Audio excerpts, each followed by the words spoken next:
நமக்கு உண்மை தெரிவிக்க வேண்டும் என்கின்ற முயற்சியுடன் இருந்தால் தெரிய வேண்டியதை தெரிந்து கொள்ளலாம். அவிசாரம் பரம் அபரம் என்று 2 வகையாக இருக்கின்றது. இவற்றில் பரம பரலோக விசாரம் அபரம் இகலோக விசாரம் இவ்விரண்டில் இகலோக விசாரம் அல்ல. சாதாரணமாக ஒருவன் விசாரணை செய்து கொண்டு இருக்கின்றான் என்றால் அவ்விசாரம் விசாரமாகாது, உண்மை விசாரம் அல்ல.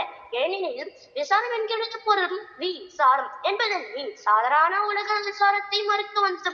அது மேலும் பரலோக விசாரத்தையே குறிக்கும் பொருட்டு வந்தது. தளத்தில் இருக்கின்ற பாசையை நீக்குவது போல் நமது ஆன்மாவை தெரிவிக்காமல் மூடி இருக்கின்ற பச்சை திரையாகிய ராதிகளை விசார அதிர்ஷ்ணத்தால் அல்லது பட்டு உஷ்ணங்களால் நீக்க முடியாது. அந்த உஷ்ணம் யோகினுடைய அனுபவத்தில் தெரியும். அது மனுஷ தரத்தில் உண்டு பண்ணுவதற்கு தெரியாது. அந்த விசாரத்தை விட ஆண்டவரை ஸ்தோத்திரம் செய்கின்றதிலும் தெய்வத்தை நினைக்கின்றதிலும் அதிக உஷ்ணம் உண்டாகும். யோகிகள் வனம், மலை, முளை, குகை முதலியவற்றிற்கு போய் 100, 1000 முதலிய வருஷங்களாகவும் தவம் செய்து உஷ்ணத்தை உண்டு பண்ணி கொள்கிறார்கள். இப்படி தவம் செய்து உஷ்ணத்தை உண்டு பண்ணி கொள்ளுகின்றதை பார்க்கிலும் தெய்வத்தை ஸ்தோத்திரம் செய்கின்றதிலும் நினைக்கின்றதிலும் இதை விட கோடி பங்கு 10 கோடி பங்கு அதிகமாக உஷ்ணம் உண்டு பண்ணி கொள்ளலாம். எவ்வாறென்றால் ஒரு ஜாம நேரம் மனிதர் இக விசாரமின்றி பரவிசாரப்புடன் ஆன்ம நிகழ்ச்சியோடு தெய்வத்தை சிந்தித்து கொண்டாவது அல்லது ஸ்தோத்திரம் செய்து கொண்டாவது இருந்தால் நாம் பெற வேண்டியதை பெற்றுக் கொள்ளலாம். ஆதலால் இவ்வுலகத்தில் விசாரம் என்கின்ற உண்மை தெரியாது. விசாரம் என்றே வழங்கி அதை துக்கம் என்றே சொல்லுவார்கள். நாம் அப்படி அர்த்தம் பண்ணக்கூடாது. அவர்கள் பண்ணுகின்ற துக்கமே விசாரம் என்கின்றது. அது தப்பு. அவ்வர்த்தமும் அன்று. சாரம் என்கின்றது துக்கம், விசாரம் என்கின்றது துக்கம் நிவர்த்தி.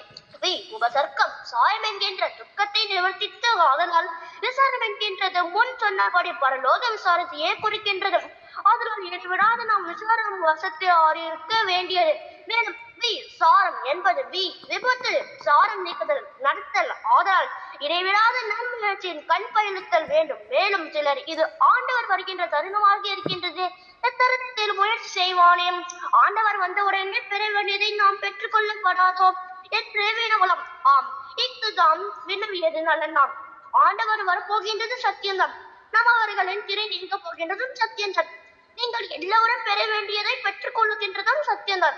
ஆனால் முன் சொன்னவராக சம்பந்தமான 10 திரை 2 கூறாக இருக்கின்றது. யாவெனில் அசுத்தமாய திரை சுத்தமாய திரை எதினும் 2. இவை கீழ்ப்பக்கத்தில் ஒரு கூறும் மேல் பக்கத்தில் ஒரு கூறும் இருக்கும்.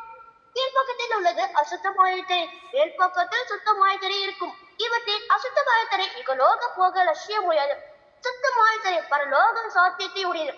இவற்றில் ஆண்டவர் வந்து கணக்கிற்கம் செய்கின்ற போது முயற்சி இல்லாத சாதாரண மனுஷர்களுடைய கீழ்ப்பக்கத்தில் இருக்கின்ற அசுத்தமாய என்னும் 10 திரை மாத்திரம் நீக்குவார். ஆதலால் அக்காலத்தில் நாம்